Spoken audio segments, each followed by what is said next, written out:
Olá, seja bem-vindo ao Nosso Agro, um programa do Sistema CNA Senar, que hoje fala de feira segura, mercado nacional e internacional, assistência técnica e gerencial e economia. Confira os destaques. Pandemia do novo coronavírus derruba PIB brasileiro. Queda só não foi maior porque os números do agro foram positivos e ajudaram o país. Também no setor de exportação a gente já vem notando uma melhora, o mercado vem se reencontrando. Você vai ver também, com o apoio do Senar, produtores de uva conseguem cultivar a fruta no Cerrado brasileiro. Tecnologia e assistência técnica têm feito a diferença. Eu sempre acompanhava o pessoal do Senar, o serviço deles, aí eu resolvi procurar para fazer uma coisa mais, com um acompanhamento técnico, que é muito melhor de você fazer uma produção mais com qualidade, né? E as ações da CNA para desenvolver o setor do pescado. Produtores de peixe, camarão e frutos do mar geram 1 milhão de empregos e chegam a novos mercados no exterior. E com a abertura do restaurante aumentará o consumo, que vai coincidir também com o aumento de produção. A gente está trabalhando, ver se até o final do ano volta a exportar. Tem ainda o projeto Feira Segura em Minas Gerais e o resumo da semana. Tudo isso agora no Nosso Agro. O Produto Interno Bruto brasileiro teve queda de 11,4% no segundo trimestre deste ano em relação ao mesmo período de 2019. O resultado é consequência da pandemia do novo coronavírus, que diminuiu a atividade econômica em todas as áreas. Mesmo assim, o agronegócio apresentou um PIB positivo de 1,2% no mesmo período, número que mostra que o setor também sofreu os efeitos da crise, mas conseguiu ajudar o país para que o resultado não fosse ainda pior. As previsões para 2020 eram de crescimento econômico, mas por conta da pandemia da Covid-19, as projeções para este ano são de queda na atividade econômica e o PIB brasileiro sofreu uma das piores baixas já registradas. Na agropecuária, os impactos também foram sentidos, mas o setor ainda conseguiu registrar crescimento no segundo trimestre em relação a 2019. Grãos, como soja e arroz, mantiveram um desempenho positivo em comercializações e foram acompanhados por outras culturas, como o café, que superou adversidades para manter a participação no mercado nacional e também nas exportações. A gente também no setor de exportação a gente já vem notando uma melhora, o mercado vem se reencontrando e é óbvio que a gente teve que fazer algumas adaptações, tentar entender a situação de cada cliente, lá na Europa e nos outros países que tiveram o mercado fechado. Então a gente teve que flexibilizar em alguns recebimentos, em alguns contratos de entrega que foram adiados, mas a gente nota que isso está se reestabelecendo. A pecuária de corte também sofreu com a pandemia, mas as exportações, principalmente para o mercado asiático, e a alta do dólar ajudaram o setor. Mesmo com a redução na produção de carne bovina, os preços se mantiveram estáveis. Oportunidade para os produtores melhorarem o planejamento da atividade. O patamar da arroba mudou, não há dúvida. Até onde ele vai chegar, só o tempo aí, o mercado vai nos dizer. Mas o que é legal é a gente aproveitar essa oportunidade de preços mais altos e repensar nosso negócio, melhorar nossa gestão, profissionalizar cada vez mais, para nesses momentos poder investir em tecnologia, investir no nosso negócio, investir em ações que possam transformar a pecuária. Um dos setores mais impactados pela mudança de cenário provocada pela pandemia foi o de hortaliças. Nos primeiros meses de isolamento social, a demanda, que vinha de bares, restaurantes e da merenda escolar, caiu de maneira acentuada e os produtores tiveram que se reinventar e buscar alternativas para manter a comercialização. Muitas adaptações tiveram que ser feitas, experiências novas, aumentou-se o delivery, muitos produtores pequenos acabaram fazendo entregas direto do consumidor, mudanças de hábitos de consumo. Agora, com a retomada das atividades em grande parte das cidades brasileiras, o setor começa a apresentar sinais de recuperação. Agora a gente vem para um novo cenário, né? Agora nós estamos em muitos produtos, a gente tem aumentado aí a oferta. Então, de novo, os produtos sob pressão de preço. Mas o cenário começa agora a ficar um pouco mais formal, um pouco mais estruturado, a volta do fast food lentamente, alguns restaurantes, né, e as feiras retomando, então tende a voltar à normalidade. As vendas externas foram responsáveis pelo desempenho positivo do agronegócio no PIB e na balança comercial brasileira no primeiro semestre deste ano, que além do grande volume de produtos exportados, contou com a valorização do dólar. O agronegócio, no mesmo período, mostrou um incremento no primeiro semestre de 2020 de 9,7% nas suas exportações, enquanto o restante da economia brasileira apresentou uma queda de 7,1% nas exportações, com destaque, por exemplo, para um aumento de 114% nas exportações brasileiras de carne para a China no primeiro semestre e um aumento de quase 30% nas exportações brasileiras de soja também para a China. Mesmo com as dificuldades deste ano, as previsões são positivas para 2021. Segundo o Instituto de Pesquisa Econômica Aplicada, IPEA, o PIB do agronegócio deve apresentar recuperação em diversas atividades.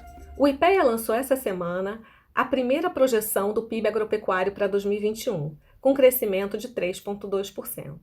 Esse crescimento pode ser explicado, em primeira linha, pela manutenção da lavoura, e aí a gente está falando das culturas, por exemplo, de soja e de milho, que são duas das principais culturas no cálculo do PIB, mas também de uma recuperação dos componentes da pecuária. E aí a gente está falando, por exemplo, da produção de carne bovina, que deve crescer em 2021 cerca de 5%. Agricultores de Morro da Garça, em Minas Gerais, conseguiram retomar as atividades da Feira Livre na cidade. Com o apoio do Senar, do Sindicato Rural e da Prefeitura, os produtores participaram do projeto Feira Segura, que vem garantindo mais um canal de comercialização para os produtos do agro. Depois de 5 meses sem a feira na cidade por causa da pandemia do novo coronavírus, os produtores rurais colocaram as barracas na rua e receberam treinamento do Senar para voltar às atividades com toda a segurança que o momento exige. Eles vieram dar o curso para a gente semana passada para ensinar como que seria, né, a nova embalação dos produtos que a gente não estava utilizando, né? E agora, com essa nova visão da pandemia, a gente teve que se adaptar a muita coisa. Lacrar as verduras que antes o cliente vinha e escolhia da forma que eles achavam, né? Como era no sacolão. Hoje não, a gente já vem com tudo embalado, lacrado e higienizado. Eu acho que o atendimento ao público mudou. Você tem que saber personalizar esse atendimento. Entendeu? Saber como você tratar, como você lidar e até você orientar o seu cliente como é que ele recebe esse produto. 150 consumidores puderam conferir os alimentos frescos e de qualidade trazidos pelos 11 agricultores familiares que participaram da Feira Segura. Tudo trouxe aí uma nova situação para os feirantes no sentido de beneficiá-los aí até ao estar manipulando esses alimentos e trazendo uma segurança maior aí para os seus clientes. A nossa expectativa da agora para frente é que essa feira continue a ser realizada com esses procedimentos que nós orientamos e que, ao mesmo tempo, passe a se tornar uma constante, né? Seja frequente em todas as feiras, né, que surgirem da agora para frente aqui no município. A Feira Segura foi realizada pela Federação da Agricultura e Pecuária e pelo Senar de Minas Gerais, com o apoio do Sindicato Rural de Corvelo e da Prefeitura Municipal de Morro da Garça. O Senar tem um grande trabalho, um grande hall, que é trabalhar junto com o produtor rural da agricultura familiar. O Senar traz essa informação e convence as pessoas de continuar produzindo, de continuar assim, tendo vida cada vez mais digna e fazendo com que tenha melhor qualidade de vida. O Senar é parceiro demais, o Senar é responsável pela nossa gente ter melhorado a sua condição socioeconômica. Quer realizar uma feira segura aí no seu município? Procure a Federação da Agricultura ou o Senar do seu estado. Para mais informações, acesse cnabrasil.org.br/feira-segura. E logo depois do intervalo, você confere como a assistência técnica e gerencial do Senar ajuda os produtores de uva a cultivar no Cerrado brasileiro. E ainda as tendências de consumo de pescado e as ações da CNA para desenvolver o setor. É um instante só, voltamos já.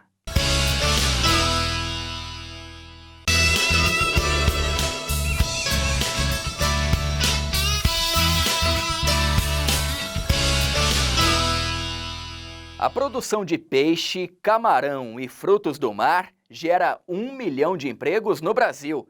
São mais de 590 mil toneladas de pescados produzidas por ano. Com a pandemia, o setor sentiu os reflexos do fechamento de bares e restaurantes e da diminuição do turismo.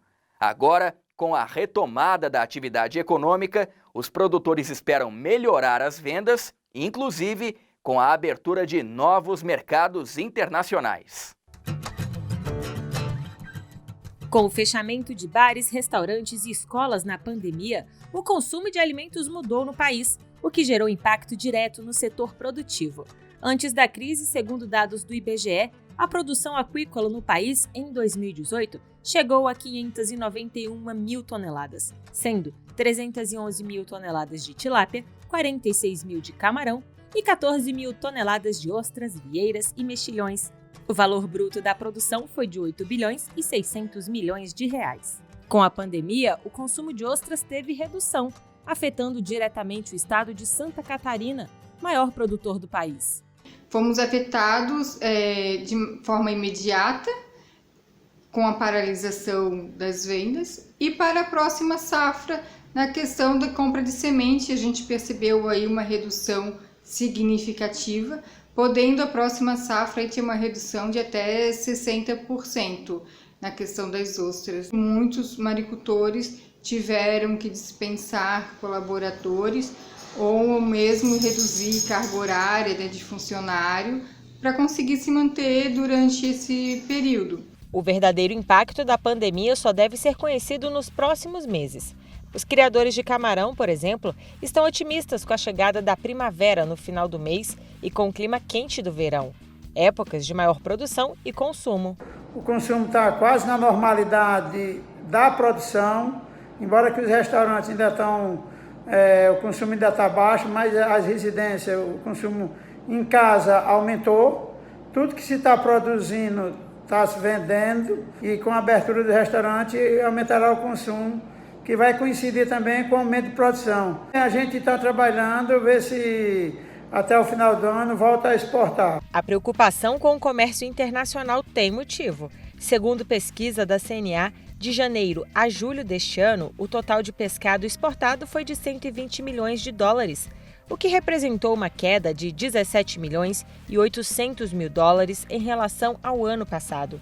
Só em julho, as vendas somaram 29 milhões e 700 mil dólares, uma redução de 23% em relação ao mês de 2019. O setor de pescado é uma das atividades prioritárias do projeto AgroBR da CNA, que apoia a exportação de pequenos e médios produtores, busca novos mercados e amplia a variedade dos produtos vendidos lá fora. A CNA auxilia o produtor desde a capacitação para produzir melhor até as licenças junto ao governo e depois no contato com as empresas estrangeiras. Para se inscrever, o interessado precisa acessar o site cnabrasil.org.br/agrobr.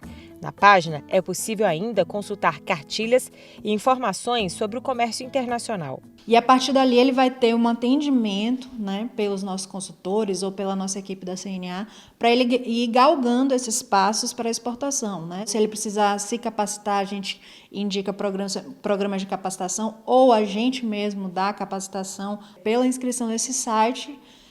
a gente consegue identificar esse produtor, entrar em contato com ele. Esse serviço não tem custo, né? E o trabalho da CNA tem contribuído para desenvolver a aquicultura.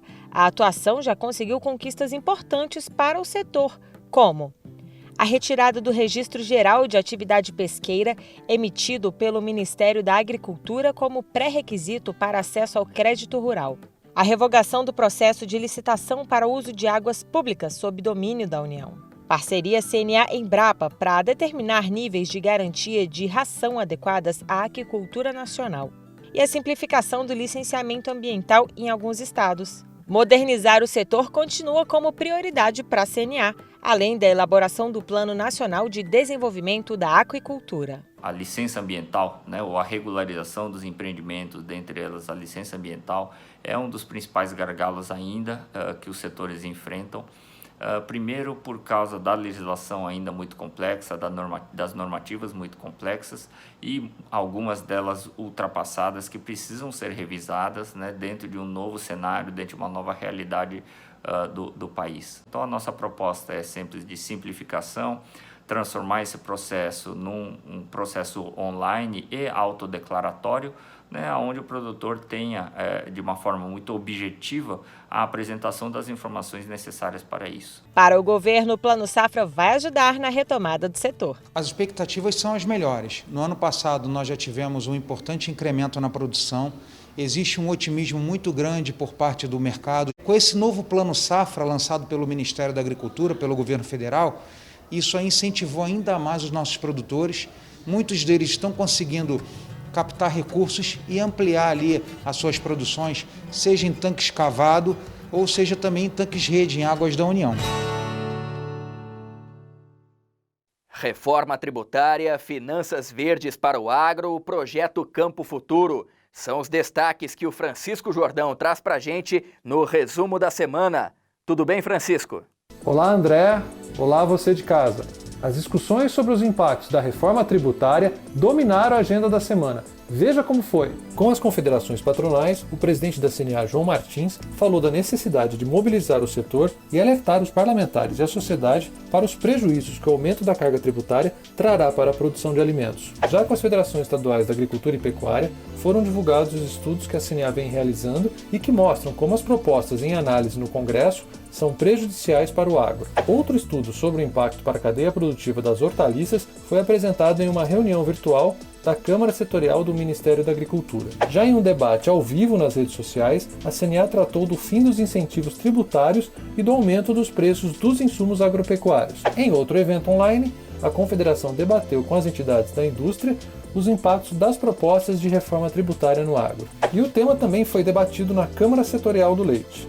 Veja onde mais o sistema CNA-Senar atuou para você. Com a participação da ministra da Agricultura, Tereza Cristina, a Faculdade CNA, em parceria com a Climate Bonds Initiative, debateu como as finanças verdes podem revolucionar a agricultura no Brasil. A Confederação também participou da reunião da Câmara Setorial do Arroz do Ministério da Agricultura, que debateu a manutenção da tarifa externa comum para a importação do produto fora do Mercosul. Já a Comissão Nacional de Desenvolvimento da Região Norte discutiu as inovações tecnológicas para a pecuária na região. A CNA também apresentou os resultados das pesquisas do projeto Biomas no Cerrado, uma parceria da Confederação e da Embrapa. E o projeto Campo Futuro levantou os custos da produção agropecuária em 4 estados: Goiás, Minas Gerais, Mato Grosso e Pernambuco. Essas e outras notícias você acompanha no site CNA Brasil e nas nossas redes sociais. Com o uso de tecnologia, assistência técnica e, claro, o empenho dos produtores rurais, alguns alimentos que antes só podiam ser cultivados em determinada região, agora vem ganhando o Brasil. Um bom exemplo é a uva, que já é produzida no semiárido nordestino e no cerrado do centro-oeste. E o Senar tem ajudado os agricultores do Distrito Federal, como vamos ver na reportagem. Quando falamos de produção de uva, a primeira imagem que nos vem à cabeça são dos parreirais no sul do país. Mas sabia que bem no meio do cerrado também é possível cultivar a fruta? É o que acontece na Chácara Paraíso das Cucas, localizada na região do Lago Oeste, próxima a Brasília. O trabalho começou na propriedade como uma homenagem às origens da família do produtor Júlio Rous. Eu comecei, na realidade, há uns 8 anos atrás, com essa parreira aqui, que vocês estão vendo aqui, na realidade para lembrar da nossa infância lá do sul, né? Que lá, toda a propriedade lá tem uma parreira de uva, tem as suas criações, enfim. E aqui no começo o pessoal falava que não dava, mas eu resolvi teimar e plantei. E ao contrário do que o povo pensa, né? Ainda dá melhor do que no sul, a uva aqui. Dá 2 vezes no ano, dá para você colher. Aí eu fiz para homenagear a minha mãe essa parreira. Com a primeira parreira veio também a vontade de aumentar a produção. Mas fazer isso sozinho era bem mais complicado. E foi aí que o seu Júlio procurou o Senar. Com 1 hectare em produção, ele comercializa a fruta in natura, além de suco integral, geleia e vinho. Todos elaborados a partir de 5 tipos de uva. As vendas são feitas na Ceasa e em um empório de produtores locais. Eu sempre acompanhava o pessoal do Senar, né, o serviço deles. Aí eu resolvi procurar para fazer uma coisa mais, como é que eu vou dizer, com um acompanhamento técnico, que é muito melhor de você fazer uma produção mais com qualidade, né? Uns cachos mais bonitos, mais formados, a nutrição do solo, enfim, fazer um acompanhamento que é muito melhor do que fazer nas coxas, como se diz, né? Com a assistência técnica e gerencial, a propriedade passou a receber o acompanhamento de um técnico de campo especializado em fruticultura. Já são 3 meses de atendimento. Logo no início, foi elaborado um diagnóstico da produção e as primeiras medidas foram adotadas para melhorar o cultivo. A primeira questão a ser levantada e eu explicar ao produtor foi a deficiência nutricional da planta. Então não adiantava fazer nada sem fazer uma boa nutrição da planta. Então eu expliquei para ele a questão da análise de solo, que é a importância, ele acatou de imediatamente. Por meio da análise do solo, foi possível corrigir com a adubação a deficiência nutricional que afetou as plantas e fazer outras alterações no manejo, como o controle de pragas, a elaboração de enxertos das mudas e a adoção de um sistema de irrigação, já que o clima no Cerrado brasileiro possui características específicas, como longos períodos de estiagem. Além do acompanhamento técnico, é preciso monitorar também a parte gerencial da propriedade. E o caderno do produtor ajuda a controlar receitas e despesas, uma das maiores dificuldades dos produtores rurais. Célio, o que o produtor precisa ter anotado no caderno dele? Olha, Bruno, ele precisa ter anotado todas as compras de insumo, olha as máquinas se ele precisar, olha com funcionários, se for o caso. Olha, se ele contratar alguém para fazer uma diária, ele tem que estar anotando esses dados para justamente ele ter noção do que ele está gastando e se realmente é ou não produtivo no nosso final da nossa assistência técnica, não está comparando esses dados. A gente faz as coisas muito assim, aleatoriamente, né? Hoje não, com o caderno a gente controla a despesa, como o Célio falou, né? E vai acarretar em economias, né? Porque eu ia jogar uma quantidade de adubo que não precisava, então eu ia jogar meio saco de adubo fora praticamente. Então agora a gente joga mais controlado. O Senar do Distrito Federal já retomou o trabalho presencial da assistência técnica, seguindo os cuidados da cartilha elaborada para atendimento nas propriedades rurais, além de um curso para os técnicos de campo com orientações durante as visitas. E todos os produtores foram consultados para saber se queriam continuar com o atendimento de forma presencial. Cada técnico, ele recebeu um material num pendrive, a gente entregou uma cartilha para cada um, que é um checklist de visitas. Esse checklist, ele compõe o que cada técnico tem que fazer durante cada visita que ele realizar. Então, nós temos protocolos de atendimento e, seguindo a metodologia, dentro de cada visita, o que ele deve visualizar, como é que ele deve se comportar dentro da propriedade. Com o trabalho de famílias, como a do Júlio e o apoio do Senar, a agropecuária continua levando alimentos de qualidade para a mesa dos brasileiros. E vem aí uma grande novidade. O sistema CNA-Senar desenvolveu o portal agropelobrasil.com.br, uma plataforma online que vai levar você para as principais regiões produtoras do país. Muita informação, cultura, gastronomia e debates sobre os principais temas do setor. As primeiras cidades visitadas serão Anápolis e Goiânia, em Goiás, e Juazeiro e Salvador, na Bahia. Nos dias 11 e 12 de setembro, a programação vai destacar as novas tecnologias para o campo, a importância da educação profissional, reforma tributária, formação de lideranças, prevenção à Covid-19, além da assistência técnica e gerencial do Senar. As culinárias baiana e goiana também estarão presentes, além de músicas regionais. A transmissão será feita da sede do Sistema CNA Senar em Brasília, com links ao vivo das cidades participantes. Você também pode fazer parte, enviando vídeos, áudios ou textos para o WhatsApp 61 99988 1499. Então não perca essa super novidade que começa na próxima sexta-feira, dia 11 de setembro, às 8h30 da manhã. E o nosso Agro termina aqui, lembrando que todas as ações mostradas no programa de hoje só são possíveis com a sua contribuição, produtor rural. A gente se encontra na semana que vem. Até lá!